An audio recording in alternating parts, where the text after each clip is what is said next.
What is up? I am back with another super unique T6 Abyssal Frigate setup. If you thought the Retribution setup was ridiculous, then you're in for a ride because this setup is even cheaper, more profitable, and 3 times harder to fly. We're going to take the concept of expendable ships and bring it to the max with a setup that dies 30% of the time but still manages to net a profit of 1 bow an hour due to how well the mutaplasmids from dark sites sell. The setup is centered around the Stealth Bomber, the highest DPS frigate in the game, normally not seen in the Abyss due to this paper tank and poor application on smaller targets. Let's take a quick look at the fits. Here we have the Nemesis, supported by 2 Hawks for a grand total of 120 mil after insurance. No implants and all Tech 2 mods, so no one can complain about any Dead Space Reppers skyrocketing in price like last time. By now you're probably thinking I'm high and these fits are complete garbage. You're not totally wrong, but give me a chance to explain why it works. So dark sites give a 50% bonus to speed and a 50 or 70% penalty to turret optimal and fall off, allowing for a unique kiting opportunity as almost all the NPCs cannot hit you past 10 km. The key is a Microwarpdrive. The theory is if we orbit the gate at 15k, any ship that hits approach on you will end up orbiting the gate at a closer distance and you can shoot them for free without taking any damage. The hard part is establishing the orbit. You want to orbit the gate wide first at maybe 35k to dodge the rats burning towards you, then orbit close at 15k. Your piloting skills your tank, and the remote reps are just there to top you off if you take random damage every so often. We orbit close because the edge of the room can be 20 km from the gate. Your biggest enemy is the speed clouds, which can cause you to launch out of the room and die instantly as you take more damage the farther you are from the edge of the room. The setup is all about application. Our ships are full glass cannon fit with target painters on the Hawks, which will up your bomber DPS by 50% against cruisers, so it's really important to focus fire in the setup. Battleship rooms are where this setup shines. We're doing 1100 DPS cold, and torpedoes can overheat for a very long time, pushing your DPS to over 1300. These are the spawns we need the Afterburner for, and also to keep up speed if we get neutered out. Let's take a look at my stats on Tranquility. I've ran 50 sites with a Hound and over 70 with a Nemesis. The Nemesis is definitely better since you can fit a bit more EHP in it. I got a bit lucky with 2 capital mutaplasmids from the Hound, which I sold for a bill each. I didn't get any rare mutaplasmids from the 70 Nemesis runs, but my profit per hour is still around a bill. Alright, let's take a look at the individual spawns. Again, these are very hard and not for everyone. Definitely practice on the test server before trying this out. Full disclaimer, there is one death room that we die 100% of the time in, and that's the Angel room. The turret optimal and fall off doesn't seem to impact them as much, and the speed webs and newts are just too much for the fit to handle. But that's okay, we just accept it as a loss.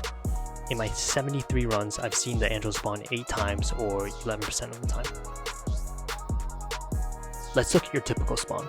Have your Nemesis as your anchor ship in the fleet commander position and always regroup first to draw aggro on a Hawk. Turn on your MWDs, then orbit the gate at 35 km.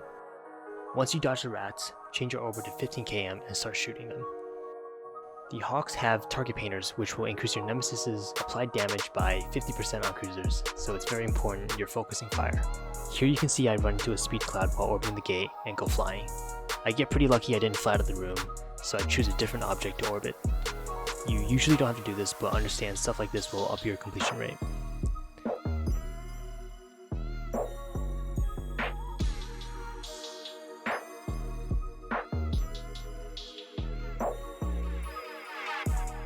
The sleeper drone site is very similar. You can get a variation of frigates and cruisers, but they're all slower than you, so just do the exact same thing. You can also get a mix of drifters and sleeper drones.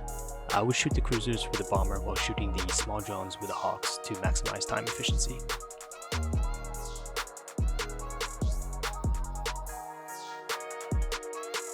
Drone Battlecruiser room, exact same thing.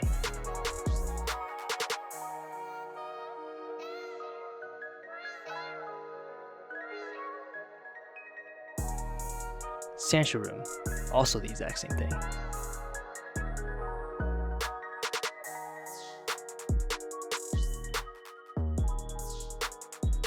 Now let's get into some of the rooms that require the Afterburner. For the Karybdis, you want to spiral in with the AB. You'll have to spider tank the cruisers, but it's usually not that hard. Kill the newts first in the webs. Finally switch to all close range ammo when you only have the Karybdis left, and don't forget to overheat your torpedoes a couple cycles.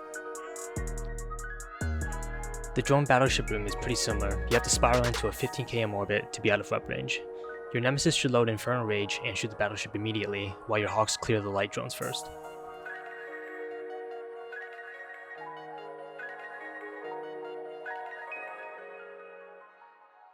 The The Lucid Deepwater room is probably the easiest spawn. Spiral in and orbit the gate at 10k with your AB. They can't track you at all. This room is usually a DPS check, but your torpedoes tear right through it. Okay, now let's talk about the Trig Spawns. The only ships we care about are the Damaviks because they're faster than us and stop our kiting. Specifically, the anchoring that scram you, the starving that newt you, and the tangling that web you. Which we clear first depends on how many there are. If there are 3 or less anchoring, kill them first. If there's 6 anchoring, for example, it's better to kill the newting ones first than tangling. The only spawn this is hard in is in the Vedmak or Damavik spawn. There's so few Damaviks in every other Trig spawn, it's not a big deal, but you do want to kill those 3 types of Damaviks first still. Let's see the Kiki room for example. This room is normally hard for frigates, but it's easy in this setup because we can kite them. Just kill the anchoring, starving, and tangling Damaviks first, like I mentioned. The full Kiki room is obviously easier since it has no Damaviks.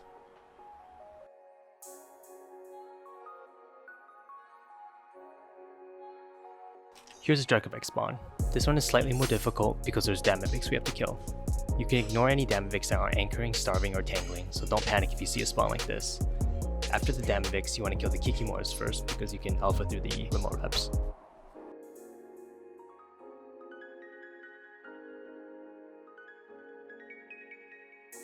The Rodiva spawn is the same as the Drekavac spawn, except you want to kill the Rodivas first after the Damaviks.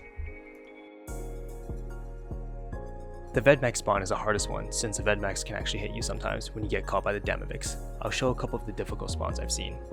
Here we can see why I put cap rechargers on the fit.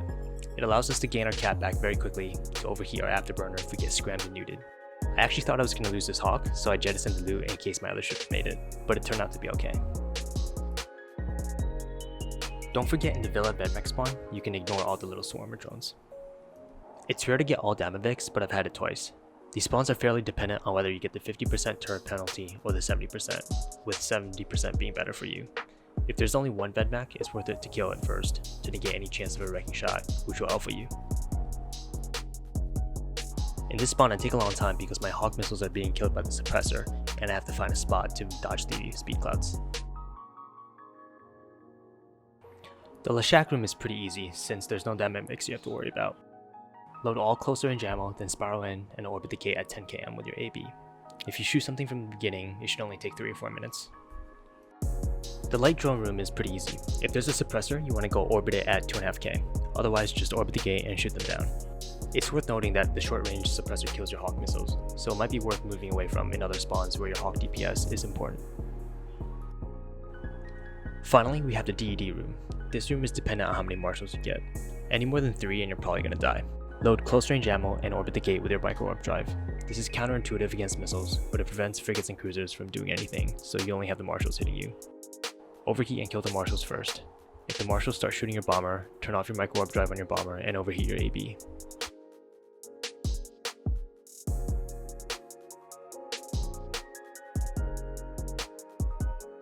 Alright, that's it. Shout out to Cormac for the idea of using bombers. Go check out Torvald's Episode Lurker channel and Discord for more discussions.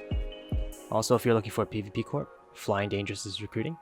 We're a bunch of old vets teaching newer players how to PvP, so join in-game channel, relax recruitment if you're interested.